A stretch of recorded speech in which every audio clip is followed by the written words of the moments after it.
Assalamualaikum warahmatullahi wabarakatuh.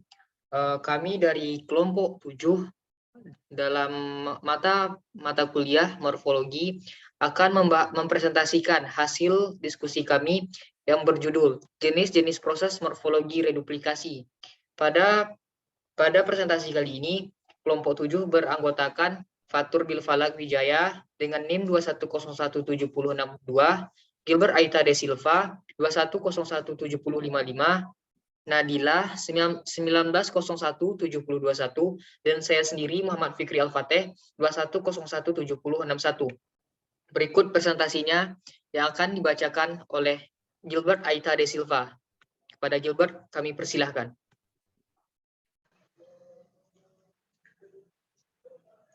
Baiklah, saya akan menjelaskan tentang pengertian reduplikasi. Pengertian reduplikasi. Menurut Ramlan, reduplikasi atau proses pengulangan ialah pengulangan bentuk, baik seluruh maupun sebagian, baik dengan variasi fonem maupun tidak. Hasil pengulangan disebut kata ulang, sedangkan bentuk yang diulang merupakan bentuk dasar. Sedangkan Simatupang mengatakan reduplikasi merupakan hasil proses pengulangan sebagian atau seluruh bentuk yang dianggap menjadi dasarnya. Secara sederhana, reduplikasi diartikan sebagai proses pengulangan hasil dari proses pengulangan satuan bahasa sebagai alat fonologis dan gramatikal. Hasil pengulangan tersebut disebut kata ulang, sedangkan satuan yang diulang merupakan bentuk dasar. Selanjutnya, Keraf. Dalam bukunya mengatakan kata-kata ulang disebut reduplikasi. Istilah ini digunakan dalam tata bahasa pertama berdasarkan bentuk perulangan dalam bahasa Barat. Jadi, bahasa Indonesia memiliki konsepsi terdiri tentang kata ulang. Dari pendapat ketiga ahli tersebut di atas, jelas tergambar bahwa konsep reduplikasi atau proses pengulangan kata berhubungan dengan kata, fungsi, dan makna. Selanjutnya, yaitu tataran reduplikasi.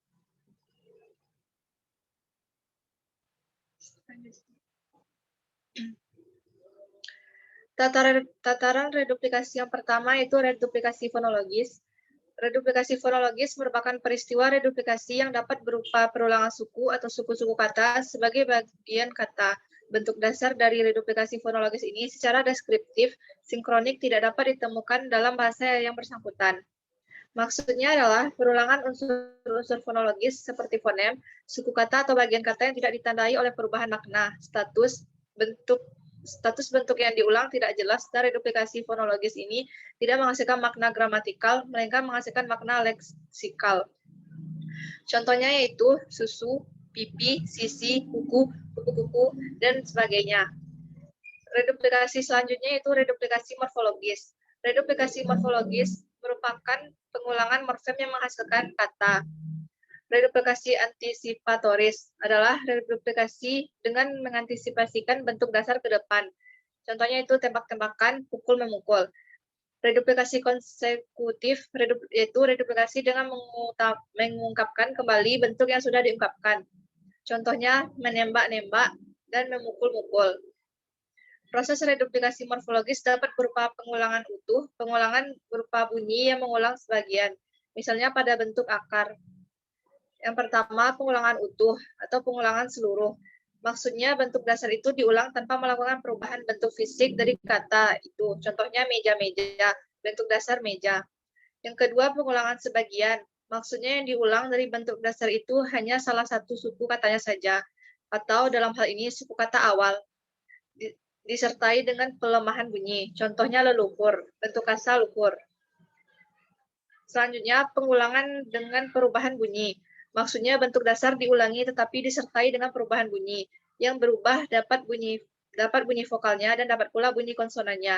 Yang berubah dapat menduduki unsur pertama dan dapat juga menduduki unsur kedua. Contohnya perubahan pada unsur pertama, bolak-balik, larak-larik, langak-longak. Reduplikasi yang ketiga yaitu reduplikasi sintaksis. Reduplikasi sintaksis adalah proses pengulangan terhadap sebuah dasar yang biasanya berupa akar, tetapi menghasilkan satuan bahasa yang statusnya lebih tinggi daripada sebuah kata atau biasa dibilang pengulangan morfem yang menghasilkan klausa. Klausa di sini bukan dalam arti bentuk, melainkan dalam semantik. Contohnya, jauh-jauh didatanginya. Bentuk jauh-jauh dalam konteks itu dapat diparafrasakan menjadi meskipun jauh, walaupun jauh, dan sebagainya. Sekian dari saya kembalikan ke moderator. Presentasi selanjutnya yang akan disampaikan oleh Fatur Bilfalak Wijaya. Kepada Fatur kami persilahkan.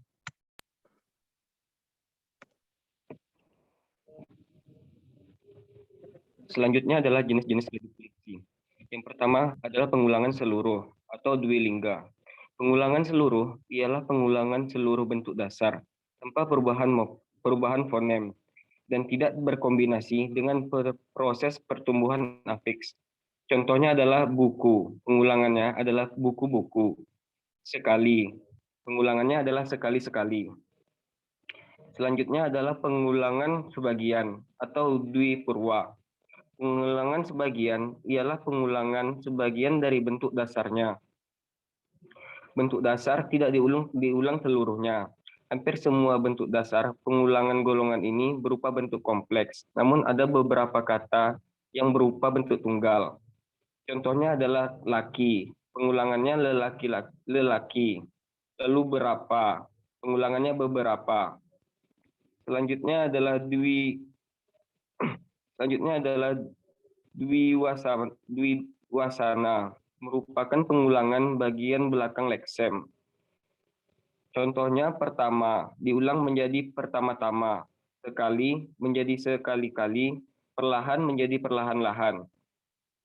Yang terakhir adalah trilingga. Trilingga adalah pengulangan onomatope 3 kali dengan variasi fonem. Contohnya cas-cis-cus, dak-dik-duk, ngak-ngek-ngok, dan dar-der-dor.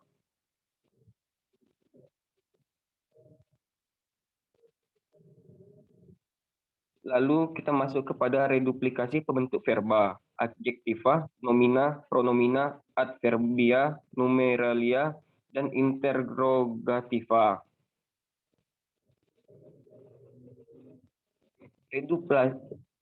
Reduplasi pembentuk verba.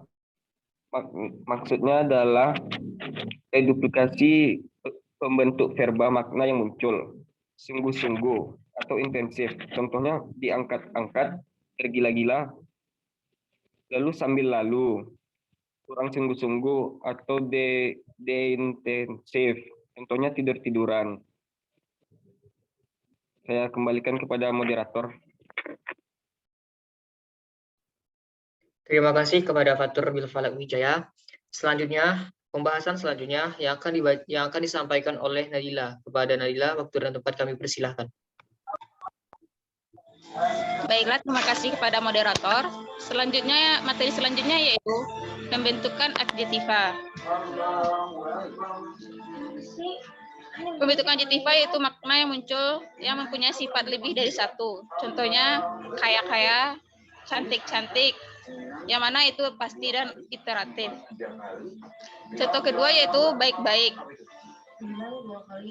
Baik-baik berkali-kali. Contoh ketiga yaitu saran. Selanjutnya yaitu materi pembentukan nomina, yang mana dimunculnya kata jamak. Contohnya rumah-rumahan, rumah-rumah, pohon-pohon dedaunan. Contoh selanjutnya yaitu sayur-sayur, sayur-sayuran, serba-serbi, coret-coret, yang mana contoh tersebut bervariasi.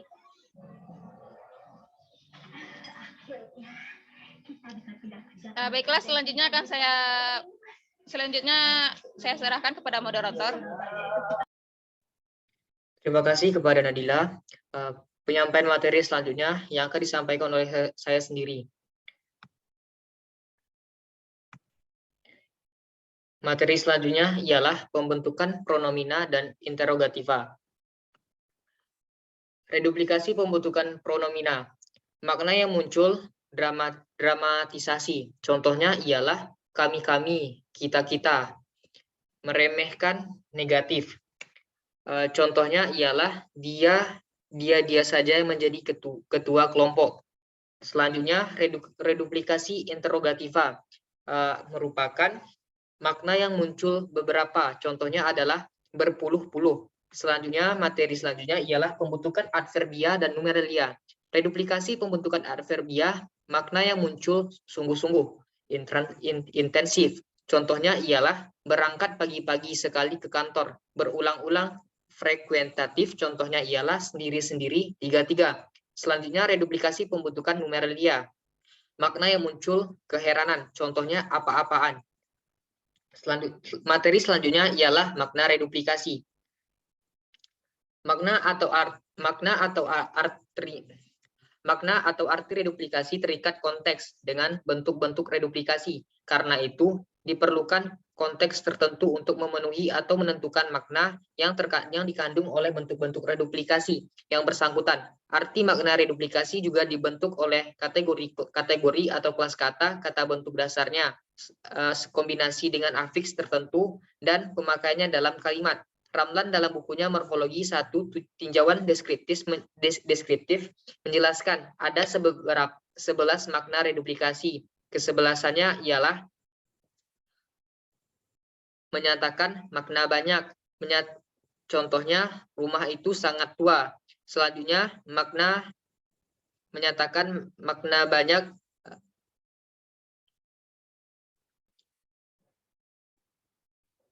Misalnya, kata rumah dalam frase rumah besar-besar pada tataran klausa menduduki fungsi sebagai subjek. Misalnya, rumah dalam klausa rumah itu besar-besar.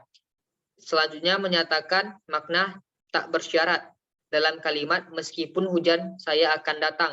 Selanjutnya, menyatakan makna yang menyerupai apa yang tersebut pada bentuk dasar. Contoh katanya adalah kuda-kudaan yang menyerupai kuda, gunung-gunungan yang menyerupai gunung, rumah-rumahan yang menyerupai rumah.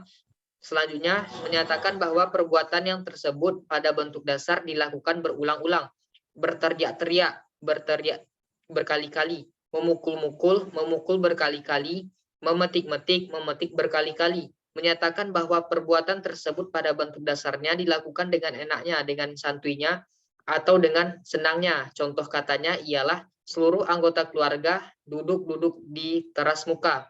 Selanjutnya menyatakan bahwa perbuatan tersebut pada bentuk dasar itu dilakukan oleh dua pihak dan saling mengenal. Contohnya, pukul-memukul, saling memukul, pandang memandang, saling memandang, surat menyurat, saling menyurat. Selanjutnya, menyatakan hal-hal yang berhubungan dengan pekerjaan.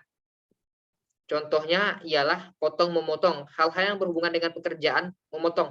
Misalnya memotong pakaian, memasak, masak, hal yang berhubungan dengan pekerjaan memasak. Selanjutnya menyatakan makna agak dalam kalimat bajunya kehijau-hijauan. Selanjutnya menyatakan makna tingkat paling tinggi dan yang dapat dicapai. Contohnya ialah sepenuh-penuhnya, tingkat penuh yang paling tinggi yang dapat dicapai sepenuh mungkin. Selanjutnya yang terakhir ialah selain dari makna-makna tersebut terdapat juga proses pengulangan yang sebenarnya tidak mengubah arti bentuk dasarnya, melainkan hanya menyatakan intensitas perasaan.